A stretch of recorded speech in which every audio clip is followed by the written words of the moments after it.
Você já se perguntou quais os tipos de umbanda que existe? São mais de uma umbanda?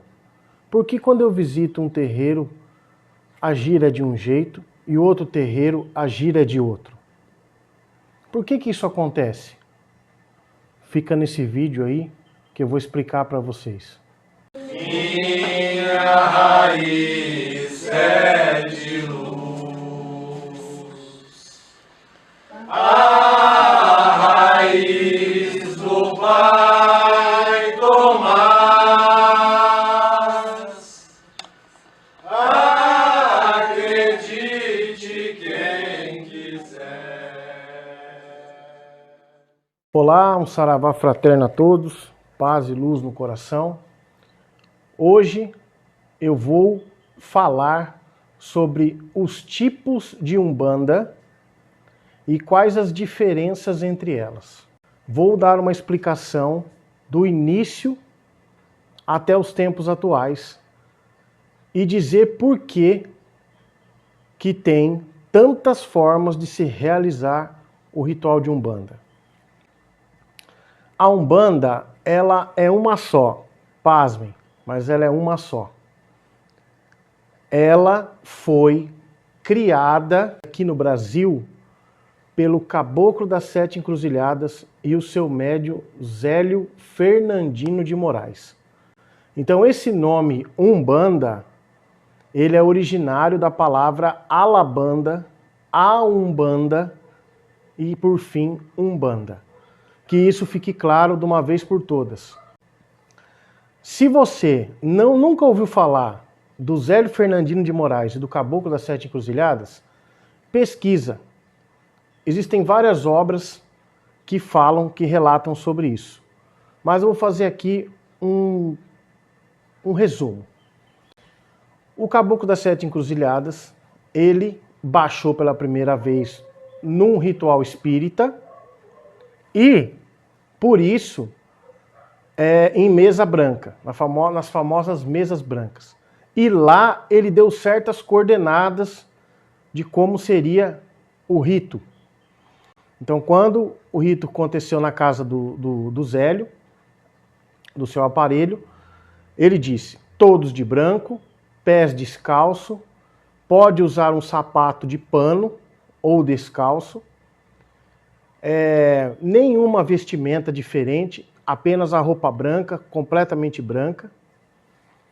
E os trabalhos iniciariam com a incorporação das entidades. A primeira entidade a baixar foi o Caboclo das Sete Encruzilhadas. Não existia atabaque, nunca teve atabaque na Umbanda.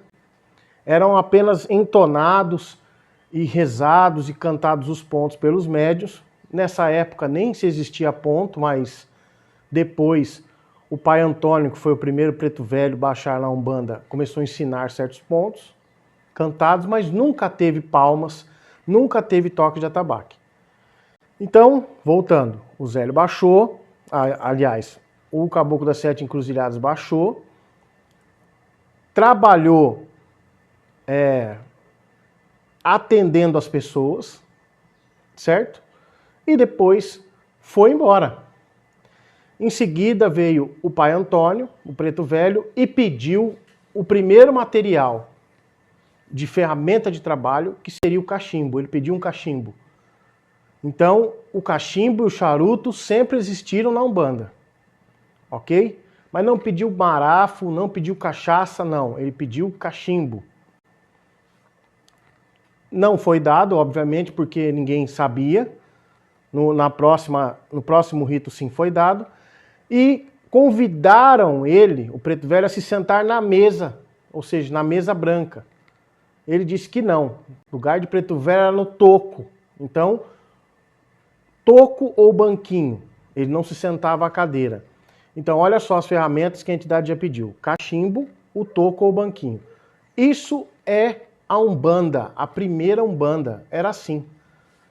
O altar era com imagens católicas, rezava-se Pai Nosso, Ave Maria, o Credo, porque tudo era de origem católica, mas tinha a incorporação das entidades, do caboclo e do preto velho. Fazia seu atendimento. Mais para frente começaram a fazer atendimentos de umbanda de mesa. Então as entidades incorporavam, o caboclo atendia, dava seus passes, depois iam para uma mesa, onde uma mesa semelhante à mesa branca, onde as pessoas vinham, escreviam os seus males e os médios incorporavam ali os espíritos de baixa vibração para serem expulsos e doutrinados. Então fazia-se uma mistura da mesa branca kardecista com o ritual de Umbanda. Então essa é a Umbanda tradicional, a Umbanda do Zélio de Moraes, a Umbanda do Caboclo das Sete Encruzilhadas, ok? Com o advento dessa Umbanda, os cultos de nações africanas já existiam. Exemplo, Catimbó, Jurema, Candomblé, tudo isso já existia no Brasil antes da Umbanda. Então esses sacerdotes, mães e pais de Santé, ficaram interessados nesse movimento que graçava, que crescia muito. Então eles começaram a ir ver isso no Rio de Janeiro. Lá alguns se interessaram, outros não. Aqueles que se interessaram pediram para fazer parte da corrente, aprenderam como é que funcionava, o que era um caboclo, o que era um preto velho e tal, e foram, voltaram para os seus terreiros e adaptaram as giras de acordo com aquilo que os interessavam. Então passa-se a ter toques de atabaque dentro da Umbanda, mistura de rituais afro com rituais ameríndios, uma miscigenação que misturado com catolicismo, com kardecismo, com cultos de nação e com cultos indígenas, se torna a Umbanda popular, que é essa que todo mundo vê por aí. Terreiros com atabaques, batendo palma, rezando Pai Nosso, Ave Maria, com imagens católicas, enfim. Então, rezando credo, salve rainha, fazendo orações católicas, prédicas católicas, misturado com kardecista, com cultos de nação, com até alguns derramamentos de sangue, de cultos de nação. Então aqui vai um adendo. A Umbanda nunca teve derramamento de sangue, nunca teve imolação de animais. A imolação de animais é de culto africano de nação. Também existe uma imolação de animal descrita na Bíblia, no Velho Testamento. Mas a Umbanda não faz isso. Se você está falando que faz Umbanda e faz imolação de animal, você não está fazendo Umbanda. Você está fazendo uma mistura. Dá o nome que você quiser para isso, menos Umbanda, ok? Essa Umbanda dita popular é aquela que você vê por aí. Em cada terreiro, uma gira de um jeito. Baixa a entidade tal, a entidade tal. Algumas têm critérios, outras não. São muito boas, são necessárias, ok? Depois desse advento, porque as coisas começaram a se atrapalhar muito, até hoje é assim, surgiu a Umbanda esotérica. A Umbanda esotérica, ela surge com o Woodrow Wilson da Mata e Silva, ou W.W. Mata e Silva, ou Pai Mata, ou Mata e Silva, e principalmente a sua entidade, o Pai Guiné da Angola. Essa entidade veio dizer ao Mata que o jeito que estava não está correto. Que o rito da Umbanda é muito mais antigo e o primeiro nome era a Umbandã. E esse rito remontava-se aos tempos de Lemúria e estava descrito nas filosofias de Platão e nas outras religiões e foi considerado a religião priméria, ou seja, a primeira religião que deu origem a todas. Resumindo, tá? Foi o que o Pai Guiné da Angola disse ao Mata. E isso era uma coisa iniciática.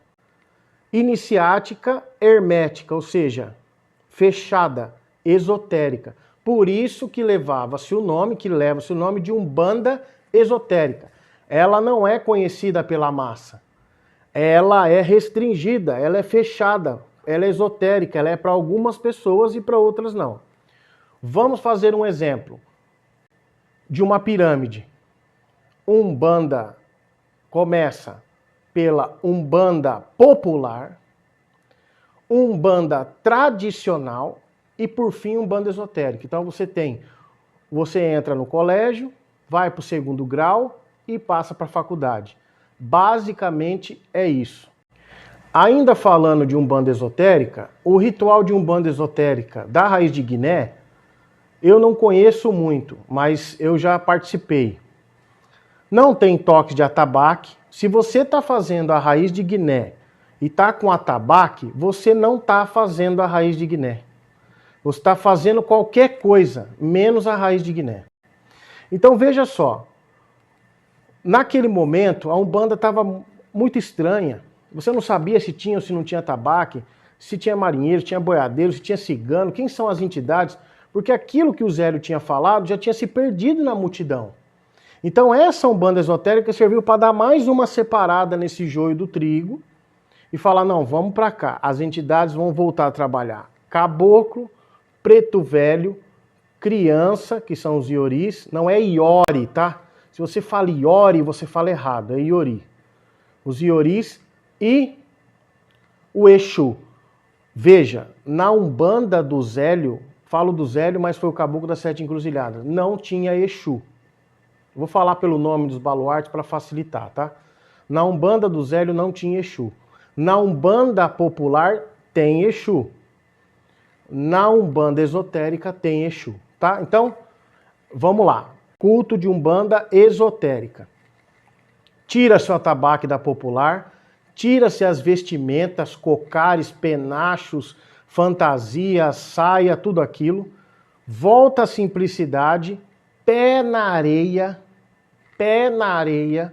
os abaçás, onde ficam as entidades, areia.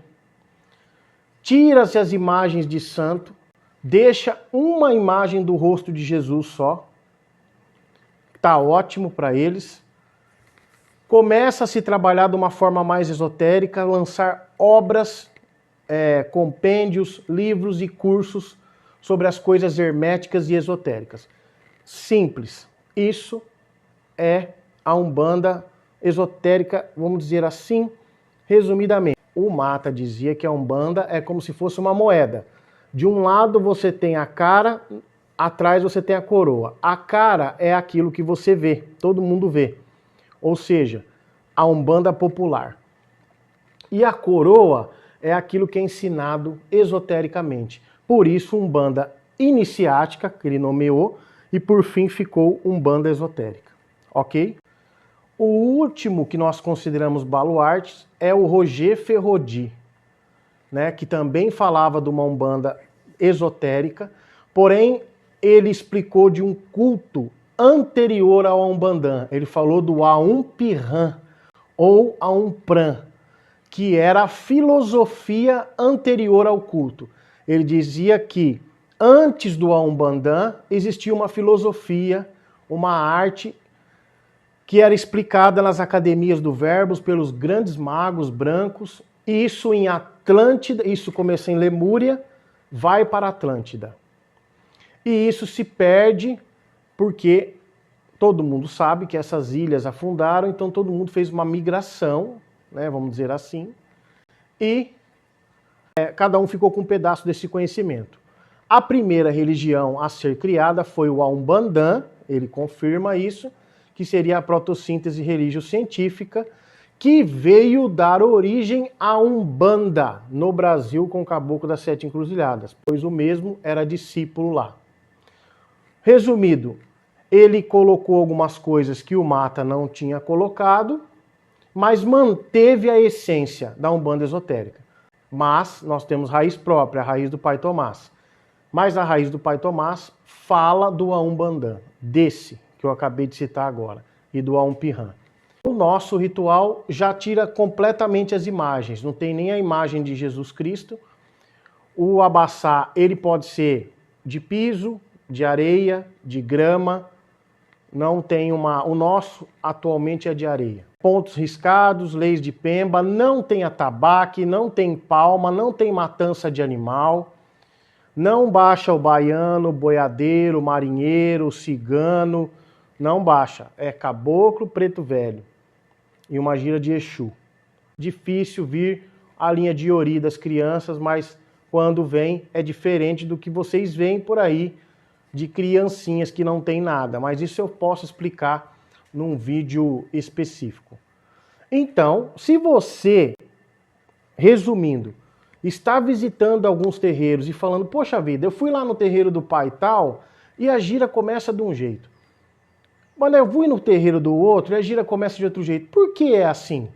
Veja, os maiores sidérios, que são os orixás, eles querem que sejam assim porque a população tem níveis de compreensão.